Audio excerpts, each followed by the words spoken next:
सर्व भूतेषु हे गीतेचं तत्वज्ञान आहे. सगळ्या जीवाचं जर काही जीवन असेल तर भगवंत आहे. तुमच्या माझ्या हृदयामध्ये शरीरामध्ये चैतन्य रूपाने भगवंत वास करू नये. बरोबर आहे, हे मान्य आहे. देव आहे. कुठं आहे देव? देव आपणात आहे, शिर झुकवोनी पाहे. तुझ्या माझ्या जड देही देव वारोनी यारा आहे. देव देवाऱ्यात नाही, देव नाही देवाला. देव चोरून नेला अशी कोणाची पुण्याची. देव देवाऱ्यात देव नाही देवाला. देव देवाऱ्यात नाही, देव मूर्तीत नामावे. अहो तो मूर्तीत नाही असं नाही म्हटलं, तो मावत नाही. कुठे कुठे आहे तो? त्याचं व्यापकत्व केवढं मोठं आहे. जीवनम सर्व भूतेषु. देव आहे म्हणून तर सगळा व्यवहार चाललाय. बाबा महाराज सातारकर फार सुंदर सांगायचे, तुम्ही देवाला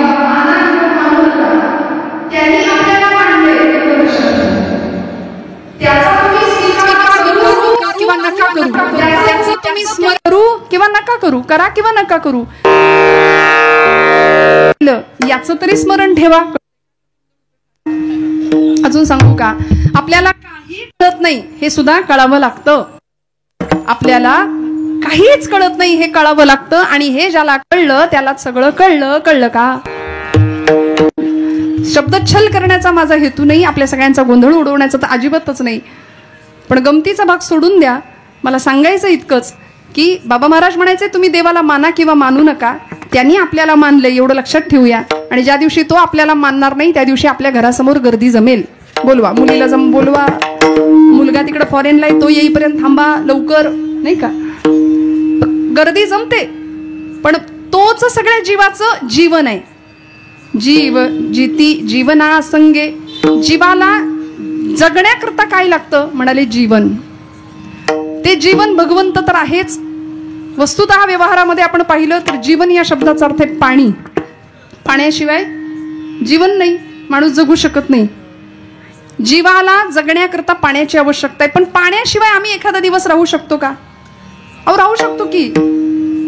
फार तर तहानेने घसा कोरडा पडेल, पण काही वेळ तर आपण पाण्याशिवाय राहू शकतो की नाही? आता आम्ही मंडळी आहोतच ना 2 तास, आपण सगळे पाण्याशिवाय राहू शकतो आपण. जीव जिती जीवना संगे. प्राण्यांच्या बाबतीत जर बोलायचं झालं तर असे कितीतरी प्राणी आहेत की जे 3-3, 6-6 महिने पाणी पित नाही. प्राणीशास्त्र सांगतं उंट नावाचा प्राणी 3 महिने पाणी नसलं तरी त्याला चालतो. उंदीर सुद्धा असंच आहे बरं, पाणी नसलं तरी त्याला चालतं. आपण करा अभ्यास घरी गेल्यावर त्याचा डिटेल, नाही का?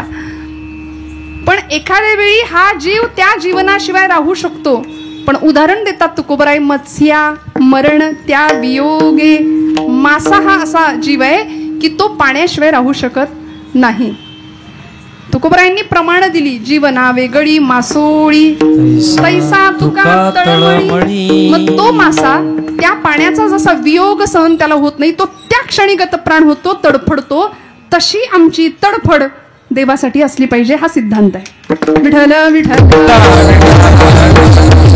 रामकृष्ण परमहंस स्वामी विवेकानंदांचे सद्गुरू एकाने त्यांना विचारलं, म्हणाले मला पण देवाला बघायचंय, दाखवाल का? म्हणाले चल तुला नेतो. कलकत्त्याला गंगेचा प्रवाह आहे, गंगेच्या काठी त्याला नेलं. गंगेमध्ये त्याला नेलं आतमध्ये त्या शिष्याला. त्याची अशी मान धरली आणि पाण्यात बुडवून ठेवलं त्याला. बराच वेळ ती मान नाकातोंडात पाणी गेलं आणि तो विवळला, कळवळला. गुरुजी ठाकूर मला मारता की काय? म्हणाले माझ्या नाकातोंडात पाणी जाते, गुदमरलोय मी. बराच वेळाने हात काढला आणि म्हणाले प्राणासाठी जितका तळमळलास, श्वासासाठी जितका गुदमरलास ना, तेवढा देवासाठी जेव्हा तळमळशील तेव्हा देव भेटेल. देव असाच नाही भेटणार. तुम्ही हाक मारली की देव येईल, एवढा देव सोपा नाही. किती तळमळ असावी लागेल. माझ्या ज्ञानोबा माऊलींनी विरह व्यक्त केला. पडिले दूर देशी मज आठवे मानसी,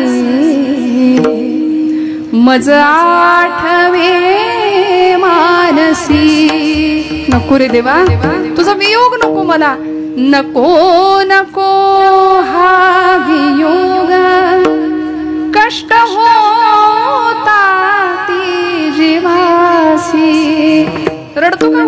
देवासाठी, देवाच्या आठवणीने कधी रडतो का? आणि खरं सांगू, प्रपंचातली वेदना आम्हाला देवाकडे घेऊन जाते. माझं वाक्य परत ऐका. वेदना देवाची आठवण करून देते. ब्रह्मचैतन्य गोंदवलेकर महाराजांचं वाक्य आहे. महाराज म्हणायचे, प्रपंचातली प्रतिकूलता ही परमार्थाची अनुकूलता ठरत असते. विठ्ठल सगळं छान असल्यानंतर आम्हाला देव आठवत नाही. देव आठवत नाही. जीवाचा आणि देवाचा संबंध असा असावा. नामदेव महाराजांनी तो संबंध सांगितलाय. तू अवकाश मी भूमिका. नामदेव महाराजांचा अभंग आहे. तू पिंडी मी शाळुका, तू समुद्र मी द्वारका, स्वये दोन्ही स्वये दोन्ही स्वये दोन्ही स्वये दोन्ही. तू अवकाश मी भूमिका, तू अवकाश मी भूमिका, अवकाश मी भूमिका. काय सांगायचं? तू चांद मी चांदणी, तू नाग मी पद्मिनी. काय नातं जोडले.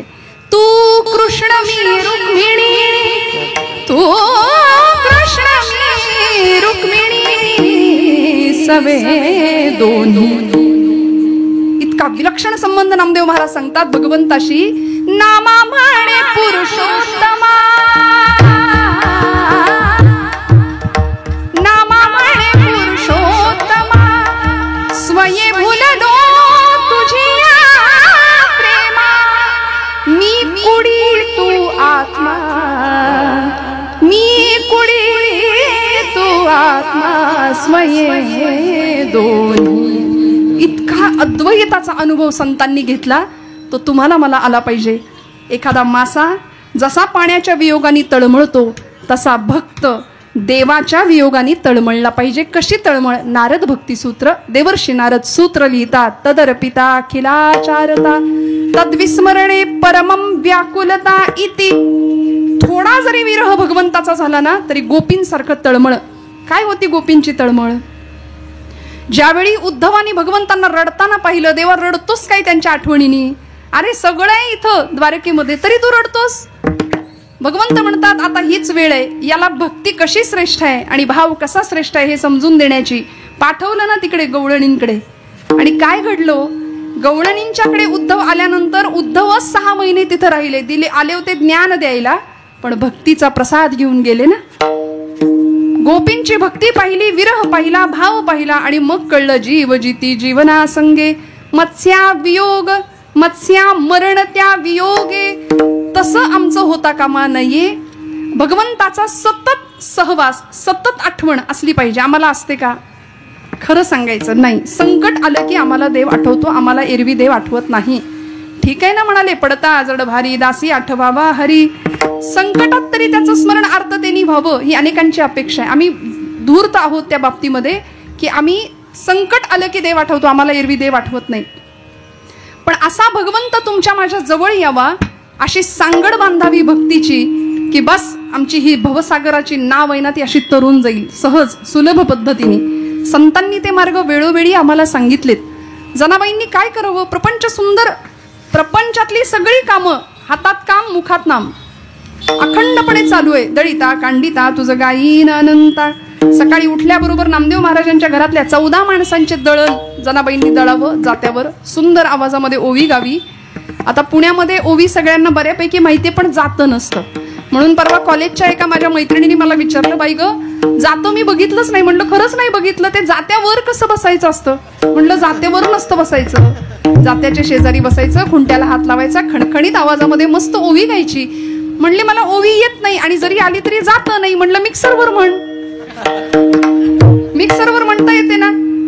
ज्याला पूर्वजांचं शहाणपण शिकायचंच आहे तो कसाही शिकेल, कसाही शिकेल.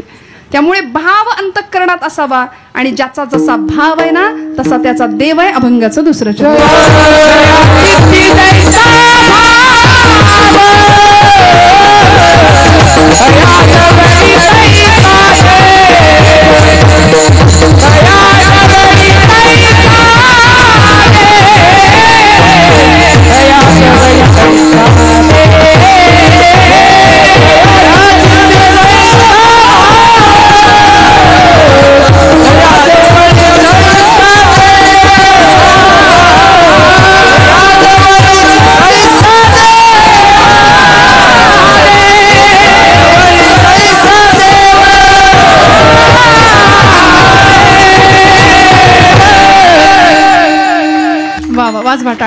खणखणीत.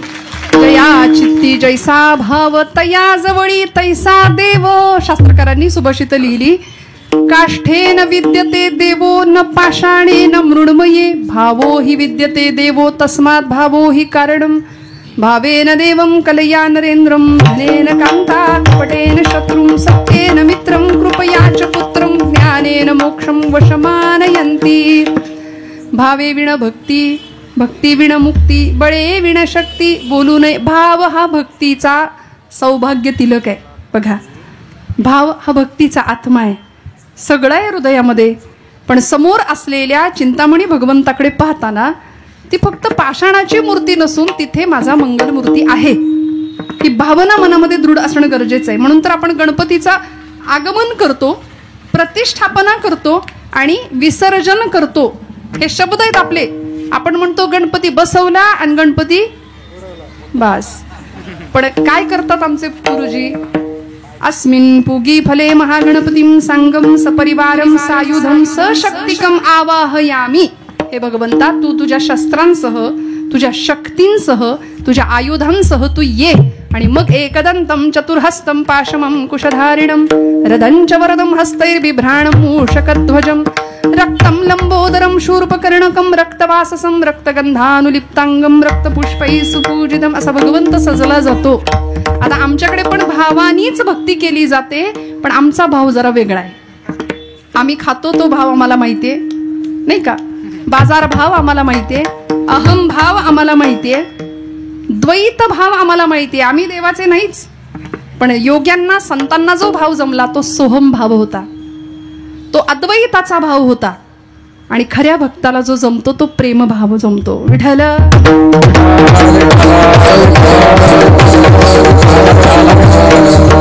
आमचा भाव जर खरंच दृढ असताना तर गणपती मंडळामध्ये, मला माफ करा, तरुण मंडळी गणपती बसवतात, छान प्रतिष्ठापना होते, देखावा सुंदर असतो.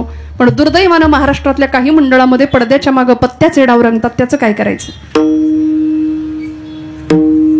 आपण भक्ती करतो ना, मग भक्तीमध्ये विडंबन नको. भक्तीचं बोलणारी मंडळी बोलत नाही. चमचा लिंबू पाहिजे कशाला गणपतीमध्ये? त्यापेक्षा लाठीकाठी शिकवा. चमचा लिंबूनी असा आमच्या पोरांना काय पराक्रम जमणार आहे? रक्त बघितलं की चक्कर येते पोरांना.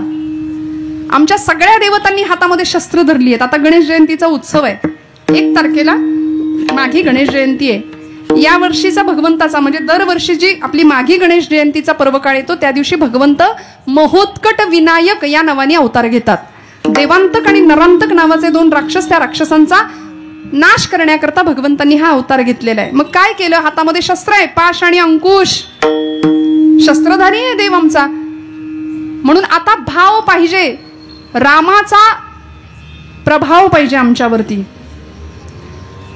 रामांच्या विषयी भाव पाहिजे, कृष्ण चारित्र्याचा प्रभाव आमच्यावर पाहिजे, कामनेचा विकारांचा अभाव पाहिजे, भगवंताच्या विषयी प्रेमभाव पाहिजे. हे सगळं जेव्हा असेल ना, तेव्हा आमची भक्ती फलद्रूप होईल. नामदेव महाराजांचा भाव होता, माझा पांडुरंग नुसता नाही, त्यामध्ये पांडुरंग चैतन्य रूपाने वास करतो त्या पाषाणामध्ये. म्हणून तर आईने दिलेलं नैवेद्याचं ताट घेऊन दुडू धावत राऊळात येतात. पांडुरंगा जेव की रे बाबा, जेव की रे बाबा. जेवतच नाही देव. बराच वेळ झाला, किती तरी गयावया कराव्या, पांडुरंगा जेव की रे. रोज माझे वडील येतात, रोज तुला नैवेद्य अर्पण करतात. आज मी एवढूसा पोर आलोय म्हणून काही नखरे करतो काय रे? जेव की रे देवा, देवा जेव की रे. किती किती तळमळीने प्रार्थना करावी भगवंतींची. 5 वर्षाचं लेकरू होतं, 5 वर्षाचं. पण देवा, आता जर जेवला नाहीस ना तर चुलीतलं लाकूड आणि जळक. आई आपल्याला करते ते सगळं चाललं होतं नामदेव महाराजांचं. देवा जेव की रे बाबा, बऱ्या बोलानी जेव बरं. मला भूक लागली रे, सकाळी लवकर उठलोय पहाटे, आणि तू जेवला नाही तर माझ्या पोटात कावळे ओरडतायत. देवा मी बघ तरी केवढूसा मुलगा आहे. देव जेवायला तयार नाही, देव जेवायला तयार नाही. एवढ्याशा अर्जवानी पाषाणातलं चैतन्य हलणार नव्हतं. 5 वर्षाच्या लेकरांनी अलौकिक सिद्धी मिळवली 5व्या वर्षी. आणि नामदेव महाराज सांगतात, पांडुरंगा परमात्म्या, आता जर जेवला नाहीस ना तर इथं या पायरीवर डोकं आपटून जीव देतो म्हणाले. आणि पायरीवर डोकं आपटणार एवढ्यात डोक्याला लागलं नाही, डोक्याखाली मऊसर हात लागला आणि गाभाऱ्यातनं आवाज आला, नाम्या, दगडाचा देव कधी जेवतो का रे? नामदेव महाराज म्हणाले, देवा मी काही वेडा नाही, दगडाचा देव कधी बोलतो का रे? बोललास कर. आता चाटून पुसून स्वच्छ करायला लावलं देवाला, माझ्या ताट लावलं. आणि जेव्हा सगळं ताट रिकामं करून येतात घरी तेव्हा गोणाई माता अशी ओट्यावर उभी होती. कार्ट्या, नाम्या एवढा वेळ लावलास, सगळं संपवलं तिथं राऊळामध्ये बसून, भूक लागली करतोस, एवढा धीर नाही ठरवला. नामदेव महाराज सांगतात, आई मी नाही संपवलं. मग कोणी संपवलं? अगं ज्याच्यासाठी दिलं होतंस त्यांनी संपवलं. नैवेद्य हातीचा मूर्ती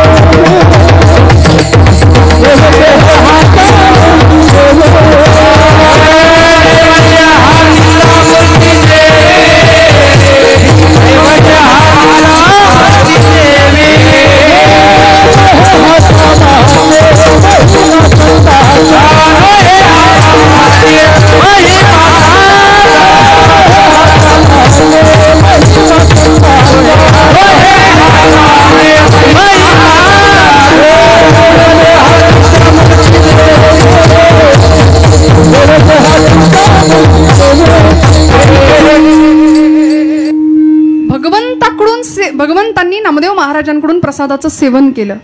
कधी आपल्यापैकी असं कोणी आहे की आपल्याकडून देव जेवलाय, जेवेल भविष्यात, असं काही नाही हो. आपण नाही रडत, आपण इतक्या तितिक्षणी देवाची वाटही पाहत नाही पाहत.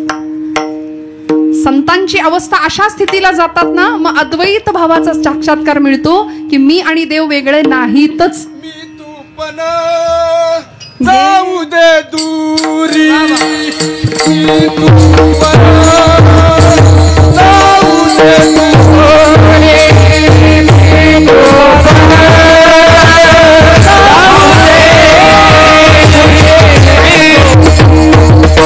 स्वामी स्वरूपानंद नावाचे एक संत आहेत पावसते, त्यांचा अभंग आहे, मी माझे मावळो सर्व तू तुझे उगवो आता.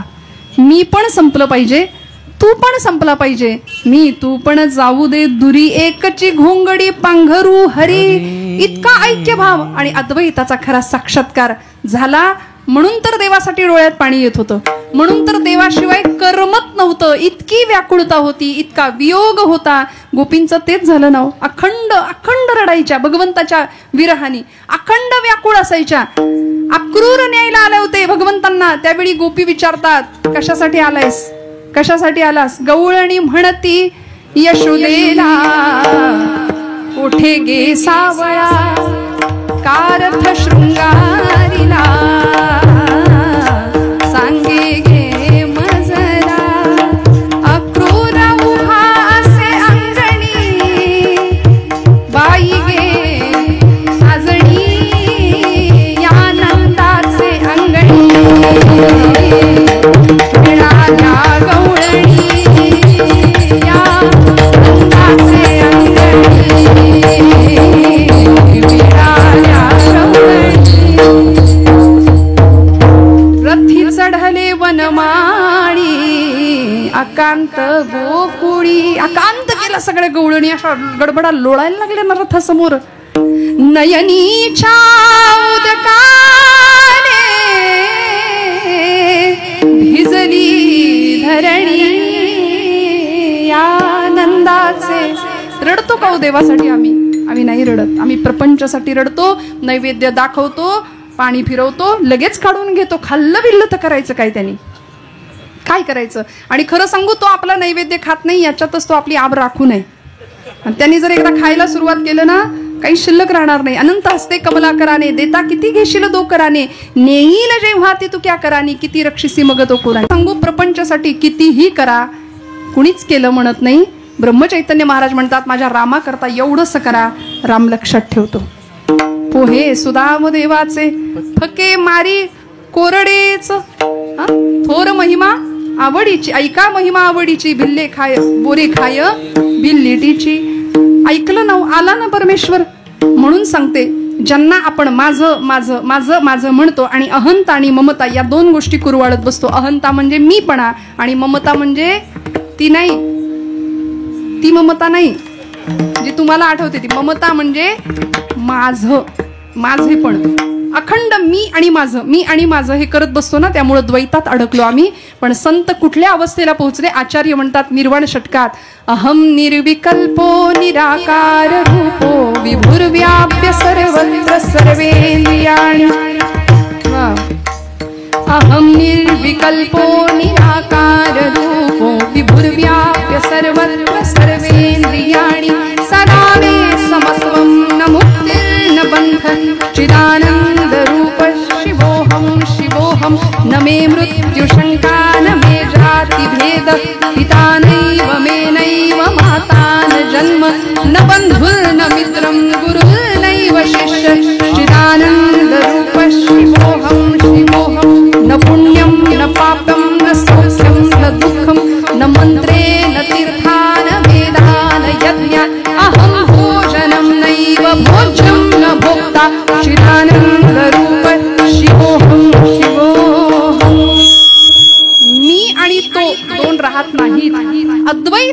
अनुभव येतो आणि ज्याचा जसा भाव आहे तसा भगवंत त्याच्यासाठी प्रकट होतो.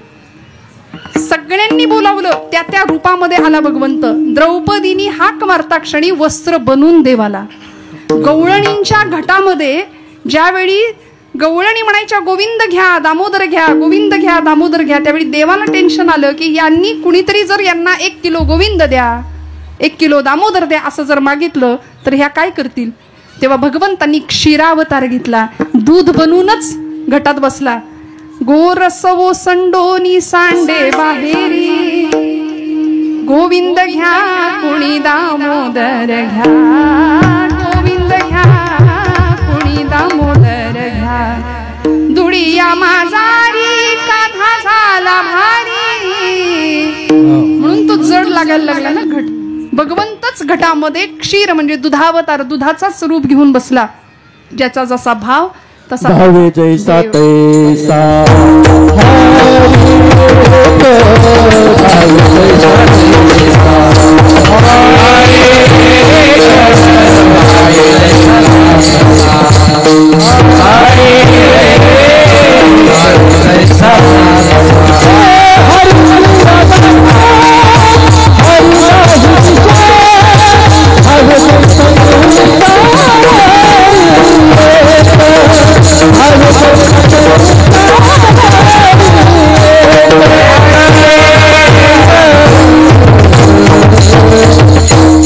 म्हणून बघा, भावामुळे देव प्रसन्न होतो. आपल्या सगळ्यांना माहितीये देव अनेकांसाठी आला, ज्याचा दृढ भाव होता त्याच्याकरता आला. काय लागतं देवाला? पत्रम पुष्पम फलम तोयम यो मे भक्त्या प्रयच्छति तदहम भक्तिपरुतम अश्नामी प्रयतात्मन. देव म्हणतो मला दुसरं काही नको, साधा निष्ठेनी नमस्कार करा, मला आनंद आहे. पै भक्ती एकी मी जाणे, तेथे सान थोर न म्हणे, आम्ही भावाचे पाहुणे भलते या. मी फक्त भाव जाणतो. कुठलीही गोष्ट कमी पडली उपचारांमध्ये देव तक्रार नाही करत. तक्रार तुम्ही आम्ही करतो, देव नाही तक्रार करत. उपास तापास व्रत वैकल्य एक वेळ नाही केलं तरी चालेल, पण प्रचंड सुंदर असा निष्ठावंत भाव भगवंताच्या विषयी असावा. देह जावो अथवा राहो पांडुरंगी दृढ भावो. तुकोबराय म्हणतात, न मिळो खावया न वाढो संतान, परिहा नारायण कृपा करो. आमचा भाव इतका दृढ आहे, दृढ माझे मन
अंतराय नको देवा, आले भागा ते करीतो तुझे नाम उच्चारतो. आता तुझ्यात आणि माझ्यात अंतर ठेवू नको. हा भाव इतका दृढ झाला, त्याचा परिणाम असा झाला, देवाशिवाय कुणीच आपलं वाटेन असं झालं. आणि मी तुझा रंग, मी तुझा रंग, तू माझा स्वामी, मी तुझा रंग, तू माझा स्वामी, मी तुझा रंग, तू माझा स्वामी.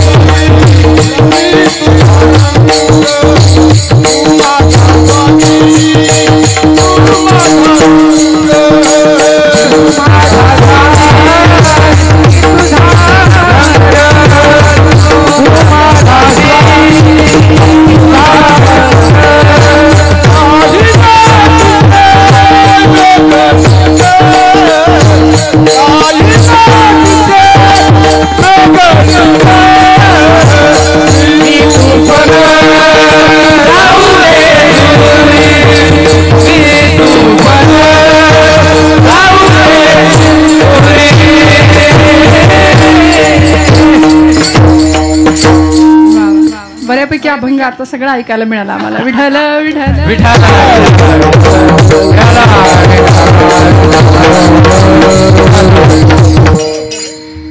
त्यामुळे ज्यांना आम्ही आपलं म्हणतो ना ती मंडळी आपली नाहीयेत. मी बऱ्याचदा असं म्हणते नाती गोती हा जो मराठी भाषेतला शब्द आहे ते गोत्यात आणतात ती नाती. नात्यातली माणसं ही ना त्यातलीच असतात बरं का. नात्यातली माणसं ना त्यातली असतात. मग तो देव म्हणाला होता ना, 2 जण गेले होते त्याच्याकडे. एक अर्जुन होता आणि एक दुर्योधन होता युद्धासाठी. म्हणाले मी मदत करणार. अर्जुन माझ्या नात्यातला आहे, मी तुला मदत करणार अर्जुना. पण दुर्योधन तू ना त्यातला आहेस. अर्जुन ज्यातला आहे त्यातला तू नाही, पण दोघांनाही मदत करेन. बोला म्हणाले काय पाहिजे. देवानी आपल्या मदतीचे 2 भाग केले होते. एका बाजूला एकटा देव उभा राहणार, दुसऱ्या बाजूला त्याची सगळी नारायणी सेना. मागा कुणाला काय मागायचे ते. अर्जुन म्हणाला होता देवा मी मागू का. दुर्योधन म्हणाला मी आधी आलोय, मी मागणार. आणि दुर्योधनाने सांगावं मला तुझं सगळं सैन्य दे. भगवंत म्हणाले होते मी एका बाजूला उभा राहणार, मी हातात शस्त्र धरणार नाही, युद्ध करणार नाही, 4 चांगल्या युक्तीच्या गोष्टी सांगेन म्हणले. दुर्योधन म्हणला याच्या गोष्टी ऐकायला तिथं कुणाला वेळ आहे. तिथं काही सत्यनारायणाची पूजा आहे का पंगत आहे. नको म्हणले आम्हाला, तू नकोच. देव नको म्हणणारे दुर्योधन असतात बरं का.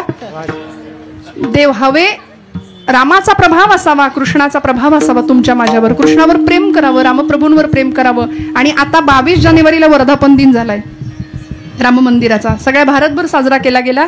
2024 साली 22 जानेवारी राममूर्तीची प्रतिष्ठापना झाली. वसिष्ठ मुनी म्हणायचे रामो विग्रहवान धर्म. राम ही धर्माची मूर्ती आहे. आता बस भारतवासियांचा एकच ब्रँड आहे प्रभू रामचंद्र. रामाचा आचार विचार मर्यादेचं पालन हे भारतातल्या प्रत्येक तरुणांनी करावं. जीवनातल्या सगळ्या प्रश्नांची उत्तरं सुटतील. मी हात जोडून माता भगिनींना सांगते, माझ्या बंधू वर्गाला सांगते की आता सगळे विकल्प बाजूला ठेवा. रामचरित्राचं गायन करा, कृष्ण कथेचं गायन करा. त्या चरित्रांचा ज्यावेळी आम्ही कास धरू किंवा तिथे जाऊ ना तेव्हा जीवनातल्या सगळ्या समस्या सुटतील. व्यवहार एका बाजूला, व्यवहारिक किती मोठी उंची गाठा, पण जीवनामध्ये पाया बेसमेंट जर अध्यात्माचं नसेल तर तुम्ही कायम फ्रस्ट्रेटेड राहणार. कायम नैराश्य, कायम ताप आणि व्यापच डोक्याला, कायम डोकं दुखणार. पण सगळ्या आनंदाचा क्षण असेल कुठला, तेथीचा आनंद ब्रह्मांडीन समाये उपमे शिकाय देऊ सुखा. इतकं परमसुख प्राप्त होण्याचं साधन सांगितलंय. आणि ते कशा पद्धतीने भगवंताशी जोडलं जावं याकरता शेवटच्या चरणामध्ये फार सुंदर तुकोबारायांनी दृष्टांत दिलाय. चरण आपण शेवटी गाणारे पण सांगून पुढे जाते. माऊलीचा आणि त्याच्या लेकराचं उदाहरण दिलंय. लेकरू आणि माऊली यांचं नातं आहे. लहान लेकरू सगळ्यांना आवडतं, आवडतं की नाही. हा आम्ही त्याला नंतर गुंड बनवतो ही गोष्ट वेगळी. त्याला माझं तुझं काही कळत नसतो, निरागस भाव असतात. ते 2 नाक त्याचे ते नाकपुड्या वाहत असल्या तरी सुद्धा आम्हाला ते आवडतं. लेकरू आवडतं. लहान मूल कुणाचंही असू दे, प्राण्याचं असू दे, माणसाचं असू दे, लहान लेकरू निरागस भाव असतो, बालसुलभ स्वभाव असतो त्याचा. त्याला मी तू पण कळत नाही म्हणून आपण म्हणतो देवाचंच रूप आहे. सगळ्या जगाला आवडतं, पण आईचं प्रेम त्याच्यावर विशेष असतं. आईचं प्रेम त्याच्यावर विशेष असतं. प्रचंड पाखराखाली अखंड झाकून ठेवत असते. पण तिला कुठे माहिती असतं की हे लेकरू पुढे जाऊन त्याला जर पंख फुटले. हे वात्सल्य बघा निसर्गातलं बहिणाबाईंनी सुद्धा टिपलंय. ती चिमणी आपल्या पिलाला जन्म देते आणि लांबून कुठून तरी आणून एक एक दाणा त्याच्या चोचीत भरवत असते. ती चिमणी त्याला असं म्हणते का तू माझ्या म्हातारपणची काठी आहे, माझा सातबाराचा उतारा तुझ्या नावे होणार आहे. ते पिलू दाणा आयता खातं आणि त्याला पंख फुटले. हे पिल्लाचं चाललंय बारक्या. त्याला पंख फुटले की ते उडून त्याचा आकाश तयार करतं.